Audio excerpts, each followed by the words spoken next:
देखो, अब हम अपना क्वेश्चन नंबर 36 करते हैं अपनी सीरीज़ का। Class 12th chapter 10 microbes in human welfare. The question is right a note on trichoderma. NCERT में एज इट इज़ दे रखा है ये। एनसीईआरटी में ज़्यादातर जो दे रखे हैं ना नाम इस चैप्टर में, वो जीनस के दे रखे हैं, इसलिए कंफ्यूज नहीं होना बिल्कुल भी। और ये जीनस के बारे में बात हो रहा है। अगर 1 मार्क में एमसीक्यू पूछ लिया जाए कि which of the following is genus, 3 अलग स्पीसीज दे दे और इसका भी नाम हो ऑप्शन में, सो बिल्कुल भी कंफ्यूज नहीं होना है, ये एक जीनस है। क्योंकि एनसीईआरटी की आगे लाइन में ये फिर भी मेंशन किया हुआ है, तो हम इसको ऐसे ही अटेम्प्ट करेंगे जैसे कि ये 3 मार्क्स का क्वेश्चन हो, 12th क्लास में फाइनल पेपर में सीबीएसई बोर्ड में पूछ लिया हो कि ट्राइकोडर्मा के बारे में एक शॉर्ट नोट लिखो। और 3 मार्क्स का है तो हमें 3 लाइनें लिखनी होंगी और एनसीईआरटी में दे रखी हैं और ये मेंशन कर रखा है कि ट्राइकोडर्मा स्पीसीज करके, मीन्स ट्राइकोडर्मा की स्पीसीज, तो ट्राइकोडर्मा जीनस ही तो हुआ। ये हमें समझ जाना चाहिए इस नाम से, इस स्टेटमेंट से। सो हम इसको आंसर में अटेम्प्ट कैसे करेंगे, अब देखो। वेरी सिंपल, एनसीईआरटी की तीनों लाइंस को ही लिखेंगे। समझा मैं देता हूं आपको इनका मतलब। Trichoderma species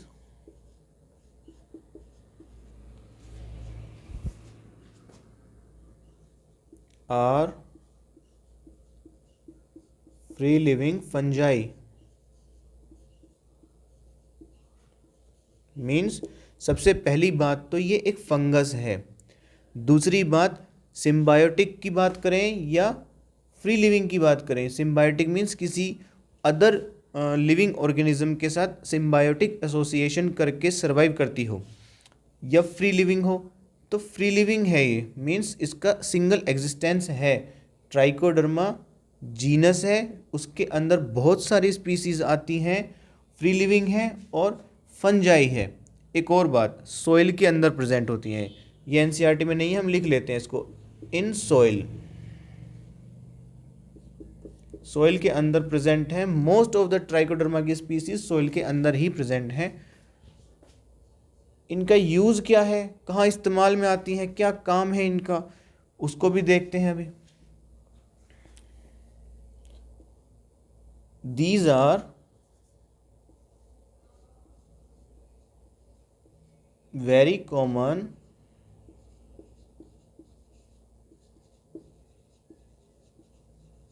in root ecosystems,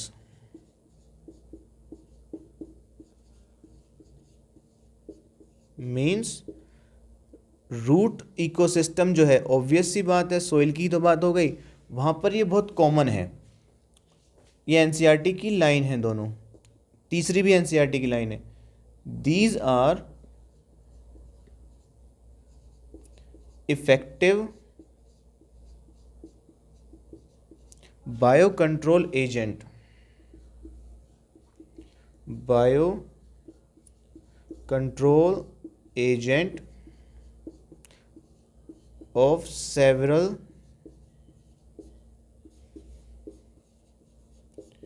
plant pathogens,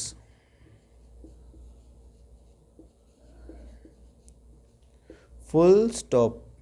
इससे ज़्यादा क्या है, ये बायो कंट्रोल एजेंट हैं। कौन?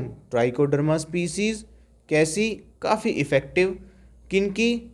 बहुत सारों की, several plant pathogens, means plant को इन्फेक्ट करने वाले जो डिजीज़ हैं, प्लांट को जो डिजीज़ होते हैं उन, ऑब्वियस सी बात है, पैथोजन का मतलब क्या होता है, डिजीज़ कॉजिंग एजेंट। में यहाँ पे पैथोजन का मतलब आपके लिए लिख देता हूँ ताकि आपको समझ सको, ताकि आप समझ सको। देखो, पढ़ाई ऐसे नहीं करनी होती कि कोई आएगा वो बोर्ड पे सारा कुछ अच्छे से हमें समझाएगा, तब हमें पका पकाया खिचड़ी मिल जाएगा और हम अच्छे से लर्न कर लेंगे, पेपर में लिख देंगे।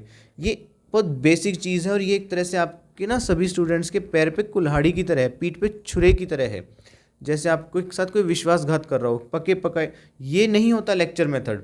लेक्चर सिस्टम का रियल जो सिग्निफिकेंस है, जो महत्व है, वो ये है कि हम टीचर्स आपके ही सामने जो आपकी बुक्स में लिखा है उनका शॉर्ट वर्जन बना के दिखाते हैं, ताकि आप ये समझ सको कि नोट्स बनाने कैसे होते हैं, शॉर्ट में उस कंसेप्ट को करना कैसे होता है, नोट्स लिखने कैसे होते हैं। रियल सिग्निफिकेंस एक टीचर का है कि बच्चे को वर्किंग मोड में ले आए, सेल्फ लर्निंग मोड में ले आए।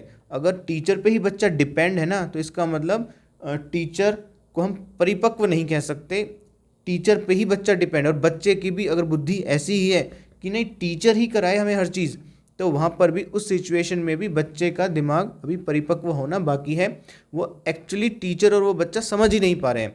सो आप बात को समझो, ये एनसीईआरटी की लाइंस हैं, इस ट्राइकोडर्मा से संबंधित इन लाइन से बाहर नहीं जाना है बिल्कुल भी, 1% भी।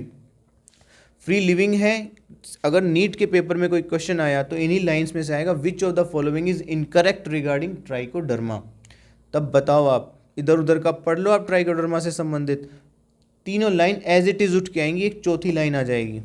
आपने तीनों लाइन भी अनजान सी लगेंगी आपको, और वो चौथी लाइन जानी पहचानी लगेगी, तो आप गलत कराओगे। इन तीनों लाइंस में भी कुछ डिस्टर्बेंस कर सकते हैं। फ्री लिविंग की जगह सिम्बायोटिक दे सकते हैं, रूट की जगह शूट दे सकते हैं, और इफेक्टिव बायो कंट्रोल एजेंट की जगह इफेक्टिव बायो फर्टिलाइजर दे सकते हैं। सेवरल प्लांट पैथोजन की जगह कुछ और दे सकते हैं। तो यहाँ पे हमें पहचानना होता है। तो पैथोजन का मतलब होता है डिजीज कोजिंग एजेंट। अगर अब आपसे ये कहा जाए ना कि जो ट्राइकोडर्मा स्पीसीज हैं वो किनको किल करती हैं, उन ऑर्गेनिजम्स को किल करती हैं जो प्लांट्स को खाते हैं या प्लांट्स में डिजीज कॉज करते हैं। ये पेस्ट नहीं लिखा यहाँ पे, अगर ये पेस्ट लिखा होता ना, सेवरल प्लांट पेस्ट लिखा होता, यहाँ पे भी गलती कर सकते हैं, यहाँ पे पेस्ट लिख सकते हैं, तो ये थर्ड वाली स्टेटमेंट इनकरेक्ट हो जाएगी। यहाँ पे पैथोजन लिखा है, इस बात को भी ध्यान दो। पेस्ट का मतलब होता है damage, crop damaging agent, crop damaging agent. यहाँ पर पेस्ट नहीं लिखा है, यहाँ पर पैथोजन लिखा है। मीन्स ये ट्राइकोडर्मा स्पीसीज जो सॉइल के अंदर प्रेजेंट हैं, जो रूट इकोसिस्टम में वेरी कॉमन है, ये बायो कंट्रोल एजेंट हैं, मतलब कुछ लिविंग ऑर्गेनिजम्स को किल करेंगी, लेकिन उन लिविंग ऑर्गेनिजम्स को किल नहीं कर रही हैं जो फसलों को खा रहे हैं, उनको किल कर रही हैं जो फसलों में डिजीज कॉज कर रहे हैं, क्योंकि हमें उन फसलों को बचाना है, तो उन ऑर्गेनिज्म से बचाना है जो उनमें डिजीज कॉज कर रहे हैं। तो उन ऑर्गेनिजम्स को खाते हैं, उन ऑर्गेनिजम्स को डिस्ट्रॉय करते हैं जो प्लांट्स के अंदर डिजीज कॉज कर रहे हैं। यहाँ पे एक चीज़ आपको समझने की ज़रूरत है। तो ट्राइकोडर्मा के एग्जाम्पल्स आप यूट्यूब पे अभी इसी वक्त जा करके देखो, ट्राइकोडर्मा की पिक्स आप अभी इसी वक्त देखो, आपकी अंडरस्टैंडिंग बनेगी। ऑब्वियसली बात है, फंजाई है, फंजाई में माइसीलियम होगा, फंजाई में हाइफे होंगे। सो और कुछ तो सोचना ही नहीं चाहिए इसके बारे में। दूसरी मेन चीज़, थोड़ा सा आपकी एक इमेजिनेशन पावर अच्छी बनेगी ट्राइकोडर्मा से संबंधित, तो इसकी आप अभी पिक्स जा करके देख लीजिए, इससे आपकी अंडरस्टैंडिंग अच्छी होगी। I hope this is very much clear to you now. NCERT का क्वेश्चन है।